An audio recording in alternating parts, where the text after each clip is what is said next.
Alhamdulillahi Rabbil Alamin Ar-Rahmanir-Rahim Maliki Yawmiddin Iyyaka na'budu wa iyyaka nasta'in Ihdinas siratal mustaqim Siratal ladzina an'amta 'alaihim ghairil maghdubi 'alaihim waladdallin.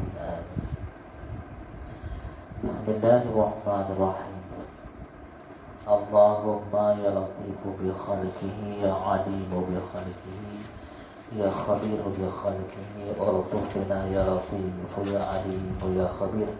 Aghithni ya Allah ya Rasulullah la ilaha illallah Muhammad Rasulullah. Qala musannifu rahimahullahu ta'ala wa nafa'ana bi ulumihi fid dharain amin.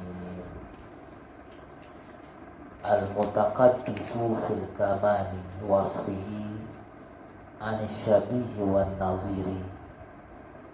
Tersambung di situ. Yakni masih lagi kalam daripada Syekh Osman bin Syihabuddin Pontianak.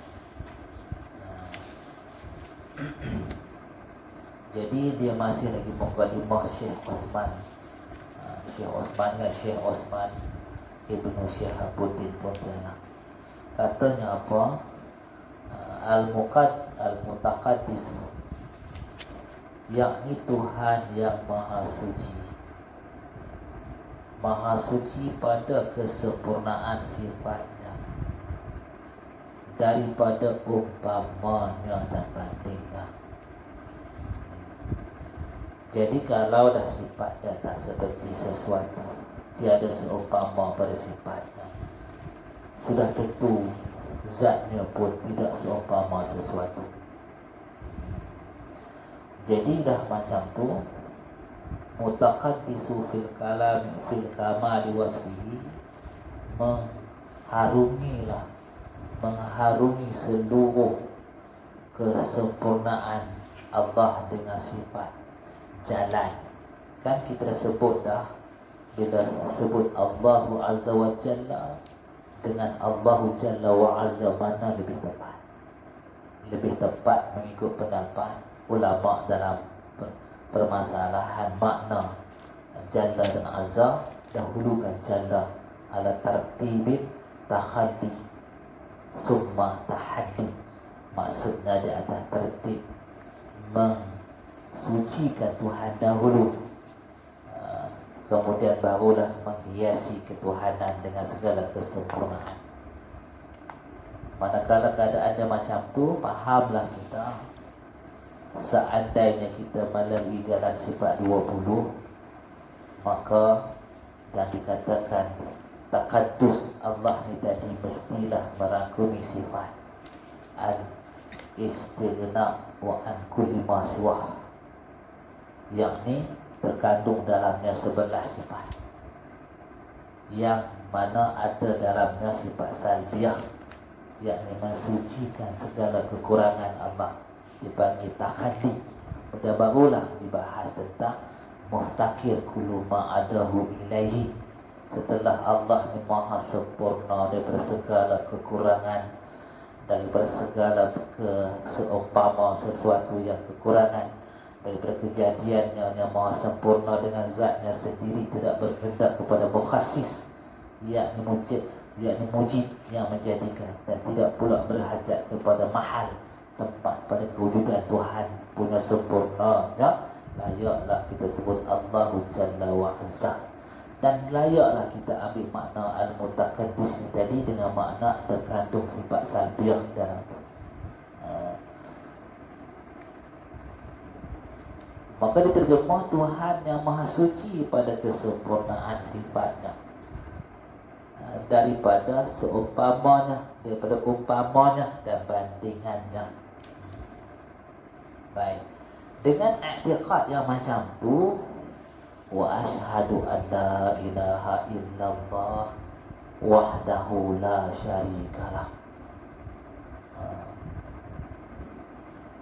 wa asyhadu an la ilaha illallah wahdahu la syarikalah abdun abdun mufawwidun liqadahi wa asyhadu an la ilaha illallah wahdahu la syarikalah abdun mufawwidun liqadahi. Yakni katanya Syekh Osman Al-Pontianak, dan aku nak saksi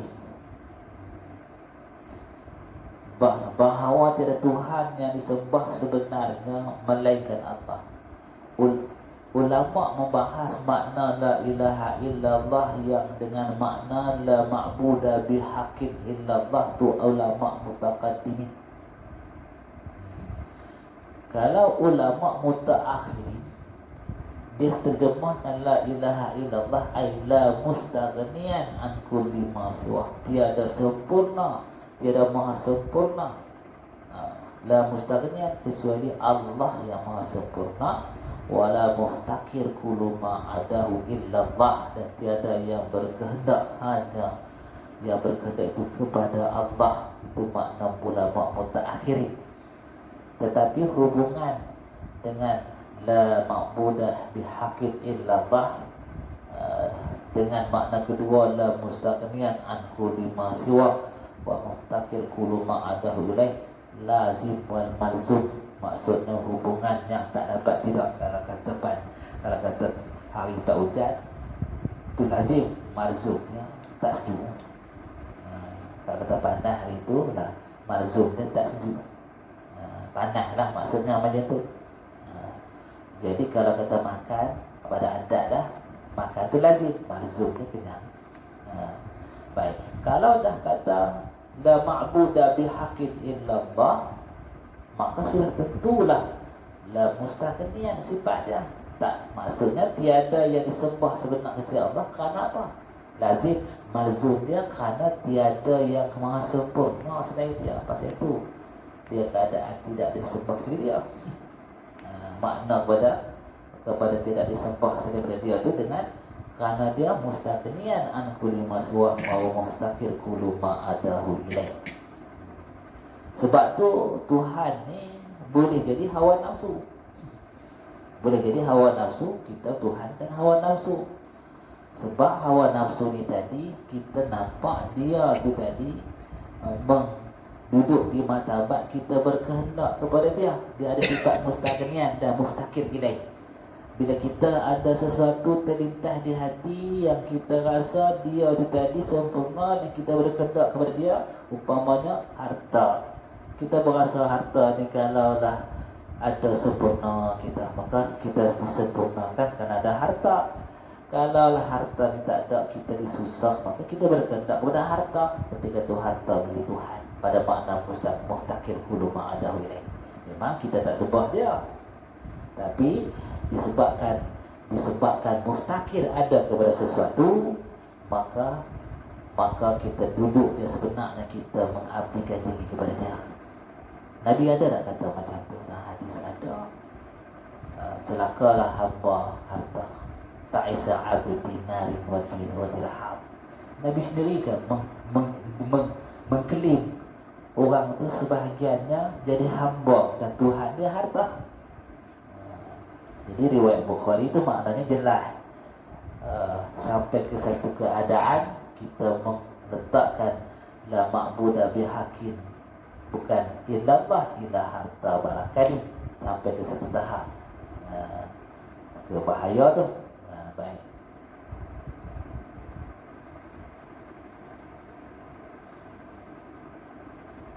Tuhan yang tunggal sendirinya, tiada yang menyemutui baginya. Bila kita balik dalam bahasa Arab, wahdahu tu ay wahdahu za, jadi zatahu, wahdahu zatna, tiada penyekutuan pada diri zatnya. La syarikalahu, dan tiada penyekut asa pada zatnya. La syarikalah, tiada penyekutuan baginya, bagi perbuatannya pada mengada dan mentiadakan sesuatu. Jadi bila kita bersyahadat, kita mengakui ketunggalan zat, dan kita mengakui juga tiada penyekutuan pada perbuatan baginya. Baik. Syahadah tadi syahadatan, suatu syahadah yang sebenar-benar. syahadah hambanya yang menyerahkan bagi qada Tuhannya. Syahadatu abdun, syahadatu abdin mufawwidun liqada'i, yang syahadah yang sehingga hambanya menyerahkan kepada ketentuan dan qada'nya Tuhan. Mustaslimun lahu fi hukmihi wa imda'ihi, alif jatuh. Kalau ikut dengan dalam bahasa Arab ada alif tu, dot alif bawah hamzah ha. Mustaslimun lahu fi hukmihi wa imda'ihi, yang dikatakan hamba yang bersaksi sungguh-sungguh dengan makna zat Allah itu Esa dan tiada penyungutan baginya. Syahadah yang macam mana? Yang menyerahkan oleh hamba kepada ketentuan qada'nya. Jadi yang berlaku dialog dan terlahirnya hukum tak mengapa kita berhujah dengan qada'. Seandainya kita lalui hidup dalam kufur sebelum ni, buat maksiat dalam maksiat yang tak terbayang dahsyatnya sekalipun, seandainya orang mengatakan kita, awak ni lalai lawa sampai buat perkara yang sangat dahsyat dan sangat keji, tak boleh kita jawab itu kan takdir Allah, qada Allah ada. Boleh jawab ni, tak salah. Hukum yang harus. Sebab qada Allah ni qada yang tak boleh diubah, dan sesuatu di dalam takdir dan qada ada. Itu hukum akidah macam tu. Cumanya yang akan berlaku tu kita tak boleh nak berhujah dengan qada dan qadar, sebab tak berlaku lagi. Mana tahu kita nak baik dan buruk ke depan ni. Jangan kita berhujah dengan qada qadar yang untuk depan, sebab tak tahu apa qada Tuhan yang sebelum yang akan datang tu. Tapi yang berlalu dah kita tahu dah, itu yang diqadakan Allah kepada kita. Baik, sudahnya kita yakin semuanya ketetapan dan ketentuan Tuhan, takdir yang mubram tu, maka hamba yakni mustaslimun lahu fi hukmi wa imda'ihi, yakni hamba yang mentaslimkan baginya pada hukumnya dan kehendaknya, ketika mengakui jelas-jelas pada akidah tak ada satu pun penyemutuan pada zat dan pada perbuatan. Kemudian setiap sesuatu berlaku dengan qada Allah, hanya dengan qada Allah sahaja. Apa lagi yang boleh buat mustaslimun lahu, yakni hamba yang mentaslimkan baginya pada hukumnya dan kehendaknya. Jangan terlalu risau dan jangan resah dan jangan persoal apa yang berlaku, kerana tak ada satu pun pada hakikatnya menyebutui apa yang Allah buat. Tak ada siapa boleh hadang, tak ada siapa boleh petikai, dan tak ada hak siapa pun atas sesuatu, semua milik dia mutlak. Maka taslim baginya pada hukum dan kehendaknya. Wa asyhadu anna Muhammadan. Baik, Syekh Osman ni dia nak bawa kepada kita, kalau pandai sebut, kena pandai faham dan kena pandai duduk dalam masalah sebutan. Kalaulah kita ni tadi bersyahadah, kelakuan syahadah kita tu tadi mestilah abdun mufawwidun liqada'i mustaslimun lahu fi hukmi wa irda'i. Kalau tak, dakwah. Sebab tu hakikat tasawuf menafikan dakwah, menafikan cakap kosong. Maka sungguh-sungguhlah maknanya kita ni tadi jadi mustaslim dengan mufawwid, menyerah. Mufawwid ni menserahkan qada Tuhannya. Baru masuk syahadah yang kedua. Jadi syahadah yang pertama ni kita mengesahkan zat Allah, kita mengesahkan perbuatan Allah, kita mengesahkan sifat Allah. Kemudian masuk syahadah yang kedua. Wa asyhadu anna Muhammadan abduhu wa rasuluhu al-mufaddalu ala jami'i anbiya'ihi. Yakni naik saksi aku, kata Syekh Osman. Ini seorang hakikat ni. Bahawasanya Nabi Muhammad itu hambanya dan pesuruhnya yang terlebih afdal daripada sekalian nabinya, hatta sekalian para malaikat. Khilaf ulama. Kaul yang pertama mengatakan Nabi ini lebih mulia daripada seluruh ru'asaul malaikat, daripada seluruh ketua-ketua malaikat. Siapa ketua-ketua malaikat tu? Jibril, Mikail, Israfil, Izrail. Dan pendapat yang kedua, Nabi ini dan para sahabat melebihi daripada ketua para malaikat. Dan para malaikat tadi, pendapat yang ketiga pula, ketua malaikat tadi melebihi daripada manusia awam. Siapa manusia awam? Selain daripada Abu Bakar, Umar, Osman dan Ali. Lain itu semua manusia awam. Sebab dia punya special case. Baik. Jadi dia lebihnya daripada ketua-ketua malaikat.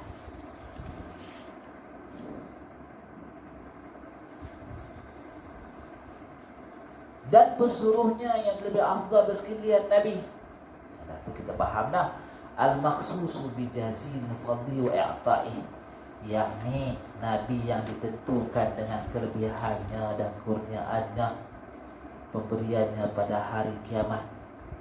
Susah nak cari alasan apa kelebihan.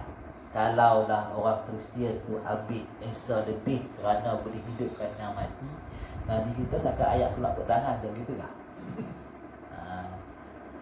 Jadi nas dalil yang kuat dan yang kuat, Nabi lebih pada orang lain ni selain daripada isyarat jadi imam kepada seluruh para Nabi, dia juga sebagai penutup segala Nabi. Dan yang paling penting, dia ada syafa'atul uzma. Mana kata yang mempunyai syafaat besar di akhirat Nabi lain tak ada. Itu menunjukkan dia ni tadi berkelebihan dengan Nabi-Nabi yang lain. Jadi bila hari kiamat tu, maka hari kiamat ni wallahu alam jawab betul tahu apa boleh tepat. Cuma berapa perlakuan kiamat ni. Maka berlakulah bermula dengan kematian alam barzakh, kemudian yaumul ba'si.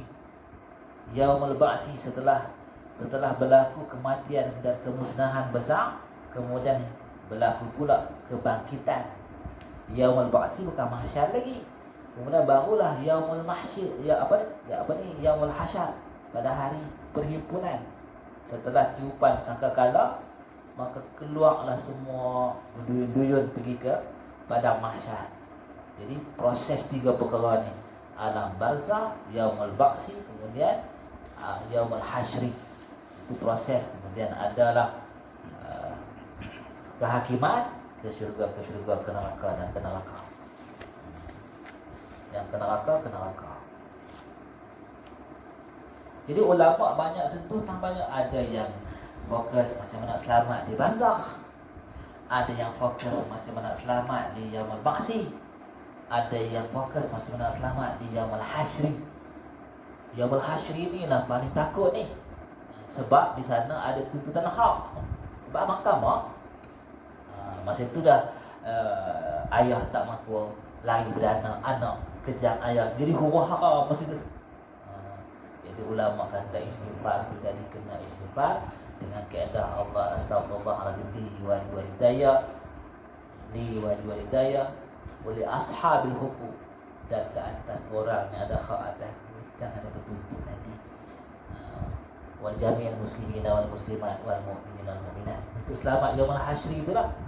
Untuk selamat dalam alam barzakh ni antaranya surah Al-Mulk itulah. Dan jangan tinggal solat. Kemudian tentulah persoalan dan persoalan kita faham hal itu.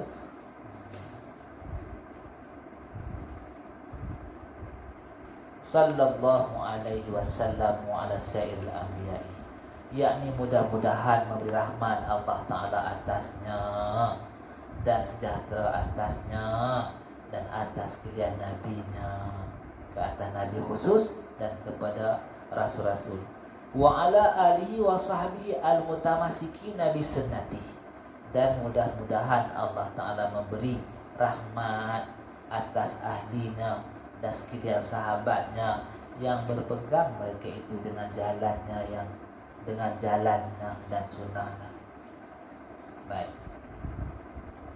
habis di situ. Baru nak masuk kenapa dia buat penterjemahan kitab Tanwirul Qulub di Mukadimah Syekh Osman baru.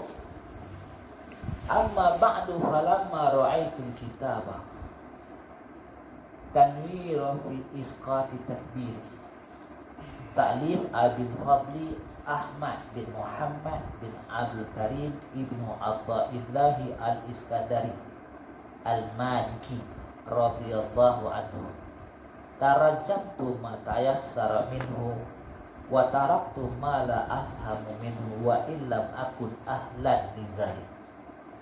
Maksudnya, adapun kemudian daripada itu, daripada sedikit mukadimah, basmalah, alhamdulillah dan syahadah selawat tadi, maka kepada ketika melihat aku akan kitab Tanwirul Qulub fi Isqati Takbirul Uyub karangan Abi Fadli namanya Ahmad bin Muhammad bin Abdul Karim bin Attaillah Al-Iskandari Al-Maliki radhiyallahu ta'ala anhu, aku terjemah akan barang yang mudah maknanya. Aku cuba buat yang paling mudah daripadanya kitab Al-Qulub, dan aku tinggal suatu yang tidak faham aku daripadanya, dan aku tak bubuhlah benda-benda yang aku tak faham kat sini. Semuanya aku faham. Dan jika tiada aku itu ahli bagi yang demikian itu sekalipun, walaupun aku ni bukanlah orang yang sebenarnya dalam memahami kalam yang hebat daripada Ibn Attaillah ni. Itu kerendahan hati dia lah. Wallahu as'alu an yaj'alahu khalisan liwajhil karim wa an yataqabbalahu bi fadlihil amin bijahi sayyidina Muhammadin afdalus salati wa taslim. Innahu ala ma yasha'u qadirun bil ijabati jadirun. Dan aku pohon akan Allah Ta'ala bahawasanya menjadikan dia bersih bagi zat Tuhan yang mulia, menjadi ia akan dia bersih daripada zat Tuhan yang mulia, dan bahawa menerima ia akan kitab terjemahan ni dengan kemurahan kurnia yang lengkapnya, dengan setinggi pangkatnya dan darjatnya penghulu kita Nabi Muhammad afdalus salatu wa taslim. Kerana bahawasanya Allah Ta'ala atas menghendak lagi kuasa dan dengan menerima doa sebenarnya. Ini masih lagi kalam dia. Kalam siapa? Syekh Osman Al-Pontianak.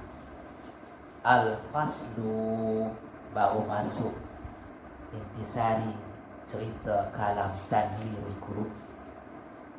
Jadi dia tak bawa mukadimah Syekh Ibn Attaillah ni, dia terus masuk Al-Faslu ya. Maknanya dia fokus kepada isi perbahasan kitab tu. Dia tak ambil dah mukadimah yang dimukadimahkan oleh pengarang asal iaitu Ibn Attaillah Al-Iskandari. Dia ringkas ni, dia tulis yang dia pula ikut kita asal pun menunjuk dah. Dia lompat dah. Baik. Pada menyatakan firman Tuhan, maknanya siapa Syekh Ibn Attaillah? Dia mufasir, dia berketokohan, dia pakar Quran. Maka Syekh Ibn Attaillah ni terus dalam kitab Tanwirul Qulub mendatangkan 3 ayat sebagai bahan asas untuk dia menceritakan selanjutnya dalam kitab ni. Pertama, firman Allah, qauluhu ta'ala, fala wa rabbika la yu'minuna hatta yuhakimuka fi ma syajara bainahum summa la yajidu fi anfusihim harajan mimma qadaita wa yusallimuna taslima. Ayat yang ke-65 surah An-Nisa. Mana makna dia nanti. Dan firman Tuhan iaitu yang kedua, qauluhu ta'ala wa rabbika wa rabbuka yakhluqu ma yasha wa yakhtaru ma kana lahumul khiyarah. Subhanallahi ta'ala amma yusyrikun. 68 ayat 68 surah Al-Qasas. Kemudian firman Allah yang ketiga, am lil insani ma tamanna falillahil akhiratu wal ula. Ayat ini akan menjadi pembuka bahasan dalam kitab Tanwir. Apakah yang difaham oleh Syekh Ibn Athaillah daripada 3 ayat daripada surah An-Nisa, daripada surah Al-Qasas dan daripada surah An-Najm? Tengok makna dulu. Syahadat. Kemudian dari itulah syahadat ni. Artinya ayat yang pertama, Allah nak apa daripada ayat surah An-Nisa ni?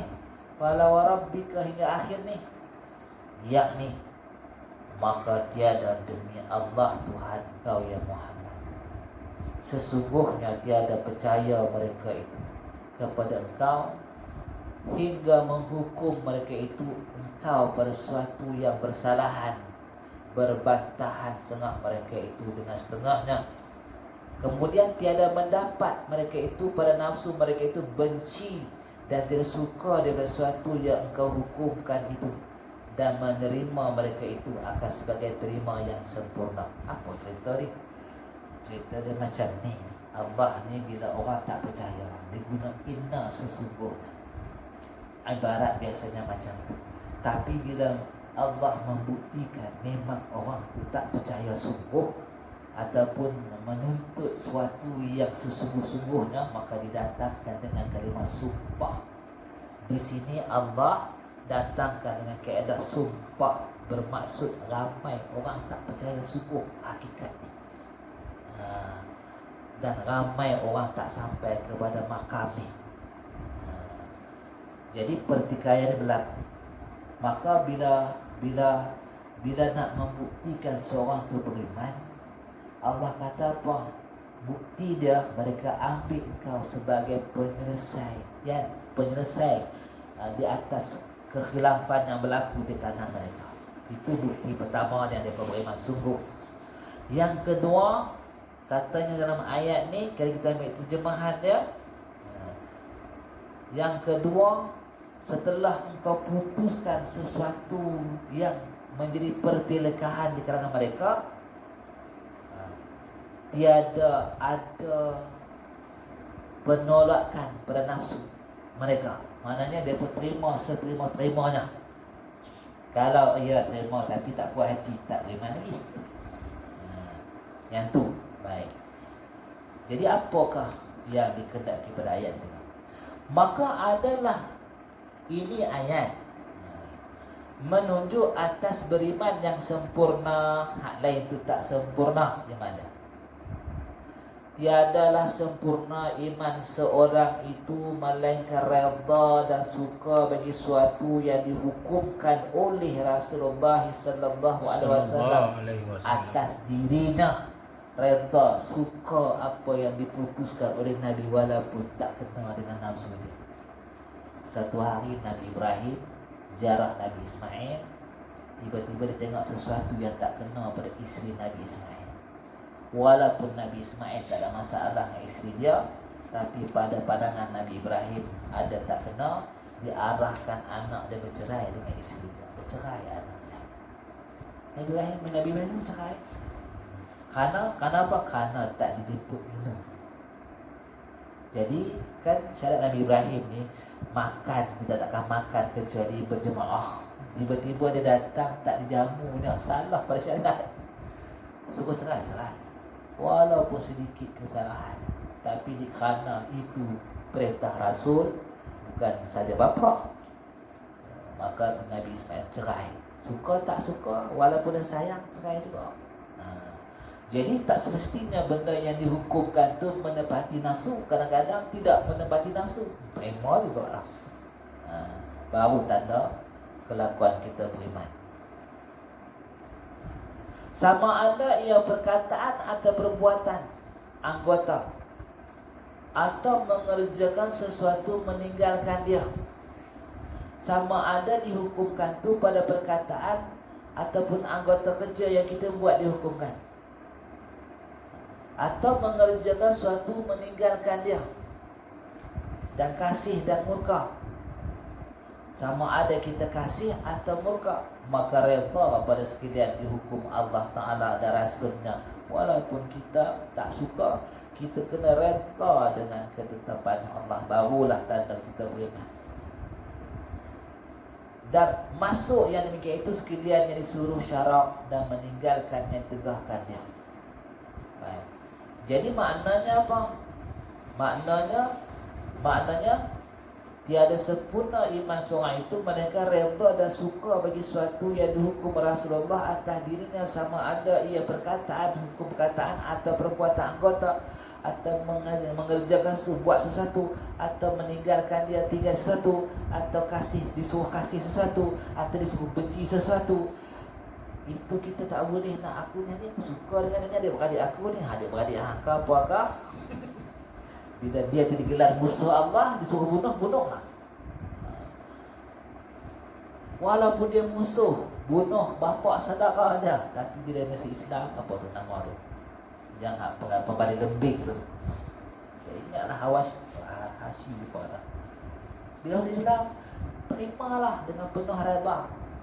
Tak ada nak turis balik, balas balik tak. Padahal pembunuhan Hamzah tu memberi kesan besar pada Nabi tu, sehingga dia tak sanggup nak tengok muka tu. Muka apa nak mau tengok? Dia orang kulit hitam, membaling lebih paling tepat. Maka redha pada sekalian dihukumkan Allah Ta'ala dan Rasulnya, masuk demikian itu sekalian yang disuruh syarak. Redha dengan qada Allah, redha dengan hukum Allah, walaupun tak nampak, tapi itu hukum wajib.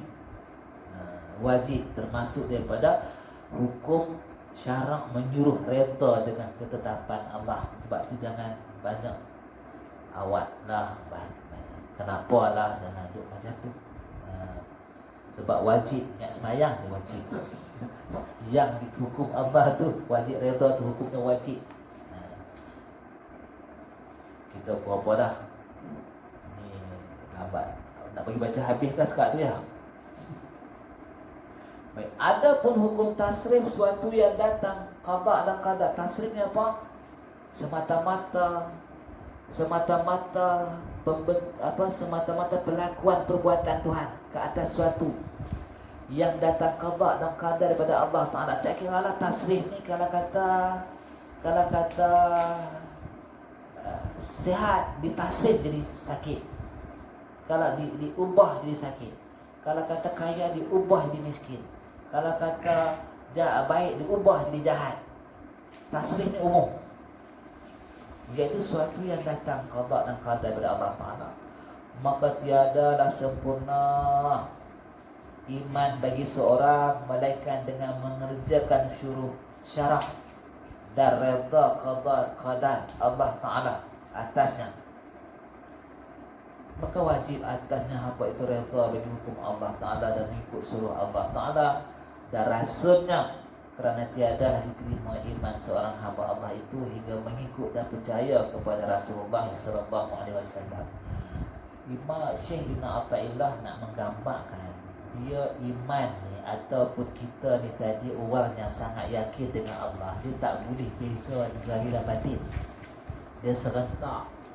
Maknanya kalau kita sungguh kenal Allah, maka kita akan jadi orang yang taat kepada Allah. Bukan kalau kita tak kenal Allah, kita taat dengan nafsu. Walaupun 60 tahun kita tak pernah buat dosa, tapi taat dengan nafsu. Tapi kalau kita dah kenal Allah, ketaatan tu tadi jadi sempurna. Maka bagi orang yang kenal Allah, tidak mentaati Allah, tak termasuk dalam yang dikatakan ahlillah. Ahlillah ni mesti lengkap zahir dan batin dia macam tu. Ini yang cuba disampaikan oleh Syekh Ibn Atha'illah. Sesungguhnya firman Allah Ta'ala, wa ma yantiqu 'anil hawa in huwa illa wahyu yuha. Allahu a'lam, dia kata, Dan tiada bersabda Rasulullah itu daripada hawa nafsunya sendiri.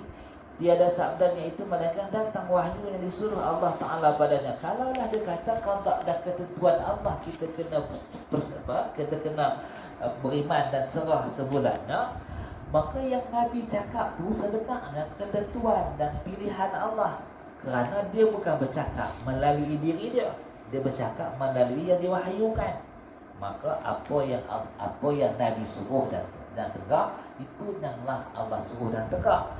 Kalau mereka beriman kepada Allah dan percaya qada qadar, dia kena taslim pula. Maknanya suka tak suka, dia kena langkah buat dan tinggal apa yang disuruh tinggal. Tu dia punya makna dekat tu. Nabi memang orang, memang, tapi dia wa ma yantiqu anil hawa.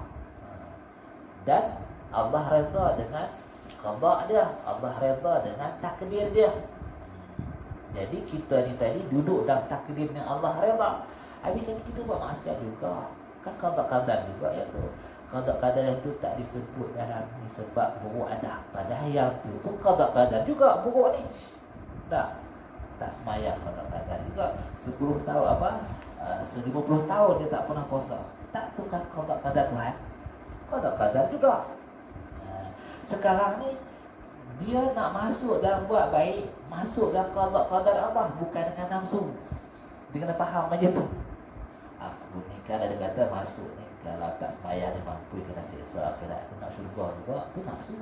Kalau gitu, kalau dia nak syurga masih nafsu lagi. Sebab tu jamuan paling sempurna untuk segala keinginan nafsu ni syurga tu. Ada perempuan, ada harta, ada kemewahan, ada kesenangan. Bagi ahlilah tu masih lagi nafsu. Habis masuk dalam qada-qadar Allah, benar kena kenal Allah. Masuk dalam qada-qadar yang diredai. Itu tak dinafikan tu qada-qadar. Jadi orang Islam, Nabi daripada Allah. Habisnya Abu Lahab tu tak ada Allah juga. Abu Lahab menjahil tu Allah juga. Janganlah sebut macam tu, buruk ladap kan. Jadi nak kata lagu mana, maka kita ni tadi dengan kesedaran akal daripada iradat dan kudrat Allah, itu yang namakan kasbun tu. Ada ke tidak kasbun ni, usaha ikhtiar ada ke tidak? Bagi yang tak terhijab tak ada. Bagi yang terhijab ada. Tak ada usaha ikhtiar ni. Habis itu dia jabariah kan? Tak ada jabariah. Tak ada usaha ikhtiar ni. Sebabnya ada qada-qadar Tuhan. Kalau dulu kita sengaja tak sengaja qada-qadar, habis yang sedang berlaku ni bukan dengan qada-qadar juga. Qada-qadar juga. Tak ada. Habis hukumnya disandangkan bagi orang yang tak terhijab. Itu bukan alasan kita nak buat apa yang nafsu suka. Kadang-kadang orang ambil alasan tu, nasib dia dah dengan diri ni tak payah tak sembahyang banyak. Kok tu pula dia guna. Patutnya sembahyang banyak dengan qada-qadar Allah, bukan dengan nafsu.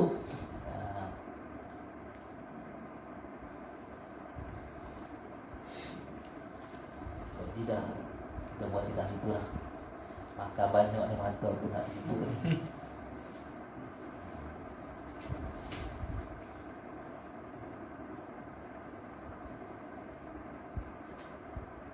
Maka hukum nasuruh Rasul itu hukum Allah Ta'ala ta'abil, dan qada'nya itu qada Allah Ta'ala. Sama ada hukumnya dan qada'nya itu bersamaan dengan hawa hambanya atau tidak bersamaan. Dan jika jadi picik dan susah atau orang mukmin sekalipun, sebelum datang nur iman memenuh hati mereka itu, maka pada ketika itu sudah penuh nur iman mereka itu, maka tiadalah picik dan susah apabila datang hukum Allah Ta'ala dan qada'nya atas mereka itu berserah. Bila dah penuh nur iman, atas mereka itu menserahkan dan meredhakan mereka itu pada hukumnya dan qada'nya. Wallahu a'lam. Cuma yang tak boleh masuk, tak boleh terima lagi pasal nur iman tak berserah lagi. Serupa garam tak berserah dah kan. Serupa garam tak berserah, serupa lagi tak dapat cukup masa lagi nak bagi tapai bagaimana. Jadi besok ni lama kelamaan main. Tapi mesti atas landasan bukan hawa nafsu. Buat dengan qada Allah, yang berlaku dengan qada Allah. Baik buruk semua qada Allah. Jadi kalau kita adjust sikit, dia akan hawa nafsu. Adjust sikit dia akan hawa nafsu. Dia nak buat atas qada Allah tu. Jadi akhirnya terjejak, tibalah keangkuhan, tibalah cerita dia buat baik banyak, tibalah orang buat jahat banyak. Pasal semua ada hak dari dia satu bunuh. Wallahu a'lam bissawab. Bismillahirrahmanirrahim. Allahumma inna nas'aluka ilman nafi'an wa qalban khashi'an.